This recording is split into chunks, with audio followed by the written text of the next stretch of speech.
हर कोई यह जानने का प्रयास करता है कि हिंदू धर्म की शुरुआत कैसे हुई है और क्या है इसका क्रमबद्ध इतिहास। बहुत से लोग पुराण कथाएं पढ़कर हमेशा भ्रम में रहते हैं और सोचते हैं कि आखिर पहले कौन हुआ और बाद में कौन। उत्पत्ति का मूल जानना और फिर क्रमशः विकास, उत्थान और पतन की ओर जाना जरूरी है।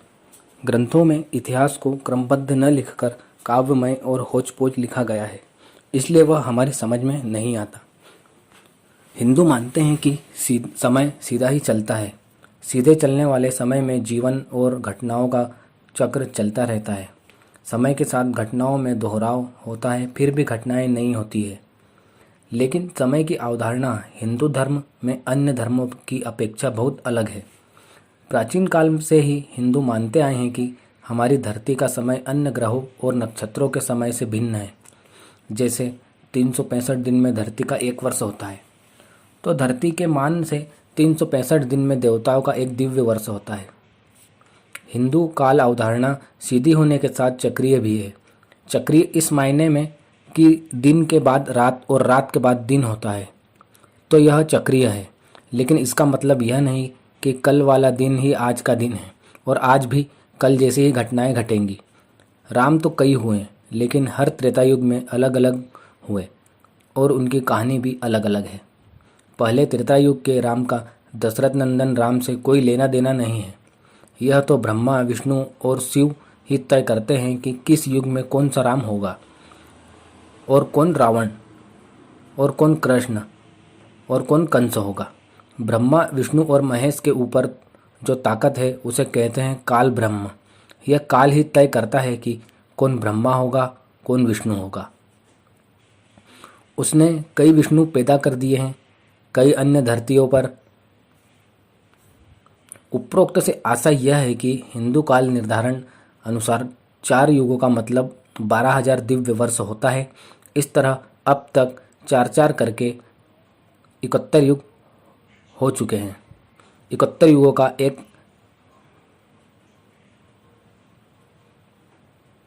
71 युगों का एक मनवंतर होता है। इस तरह 14 मनवंतर का एक कल्प माना गया है।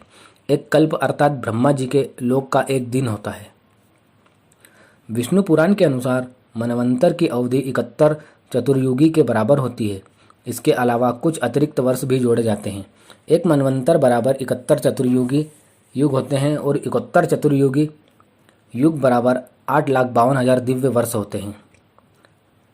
फिलहाल 6 मनवंतर बीत चुके हैं और यह 7वां मनवंतर चल रहा है, जिसका नाम व्यवस्थ मनु का मनवंतर कहा गया है।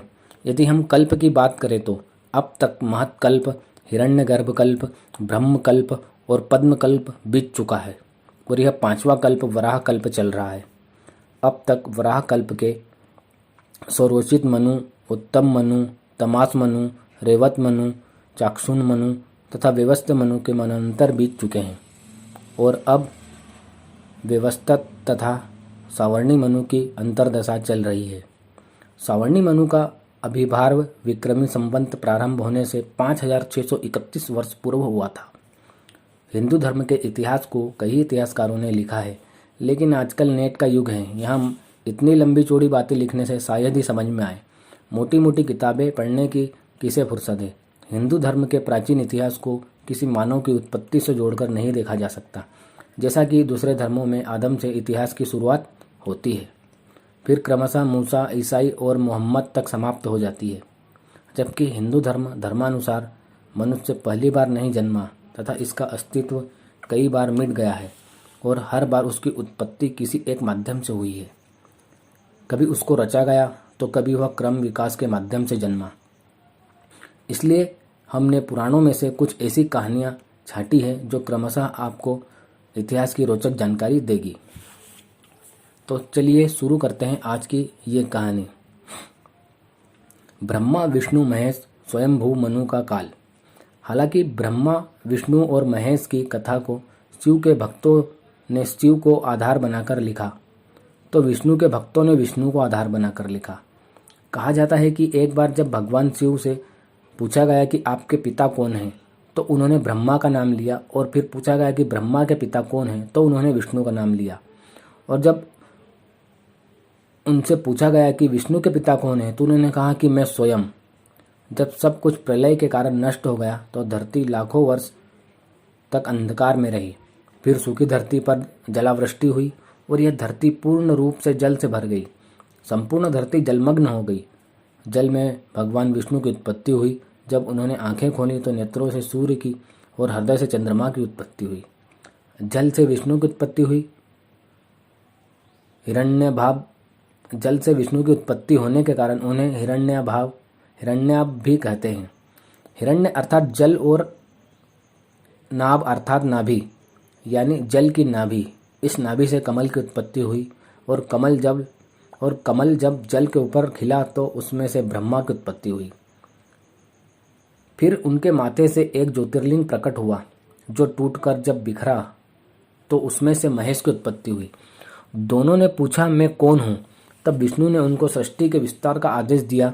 इस काल में एक और जहाँ जल में एक इंद्रिय और एक रंगी जीवों की उत्पत्ति हुई, वहीं असंख्य पौधों और लताओं की उत्पत्ति होती गई। इस तरह मेरु पर्वत से जब कुछ जल हटा तो यही एक इंद्रिय जीव वहाँ फैलकर तरह तरह के रूप धरने लगे। ये जीवन क्रम विकास के क्रम में शामिल हो गए। यह सब ब्रह्मा की घोर तपस्या और अथक प्रयास से संभव हुआ। तब ब्रह्मा ने एक ऐसे जीव की उत्पत्ति करने की सोची जो अन्य जलचर, थलचर और नभचर जीवों की अपेक्षा अधिक बुद्धिमान हो, अर्थात खुद ब्रह्मा की तरह हो। यह सोचकर उन्होंने पहले 4 सनत कुमारों को जन्म दिया, लेकिन वे कुछ नहीं कर पाए और वे चारों भी ब्रह्मा की तरह तपस्या में लीन हो गए। तब ब्रह्मा ने 10 मानस पुत्रों को उत्पन्न किया, वशिष्ठ, क्रतु, पुलह, पुलस्त्य, अंगिरा, अत्रि और मरीचि आदि, और उनसे कहा कि आप मानव जीवन की उत्पत्ति करें, उनको शिक्षा दें और परमेश्वर का मार्ग बताएं। बहुत काल तक जब वे ऋषि तपस्या में ही लीन रहे तो यह देखकर स्वयं ब्रह्मा ने मानव रूप में स्वयंभू मनु और स्त्री रूप में शत्रुपा को जन्म दिया। उन्होंने उन दोनों से मानव जाति के विस्तार का आदेश दिया और कहा कि आप सभी धर्म सम्मत वेदवाणी का ज्ञान दें।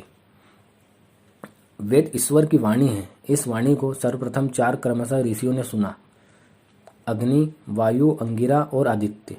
परंपरागत रूप से इस ज्ञान को स्वयंभू मनु ने अपने कुल के लोगों को सुनाया, फिर स्वरोचिष, फिर औत्तिमी, फिर तामस मनु, फिर रेवत और फिर चाक्षुष मनु ने इस ज्ञान को अपने कुल और समाज के लोगों को सुनाया।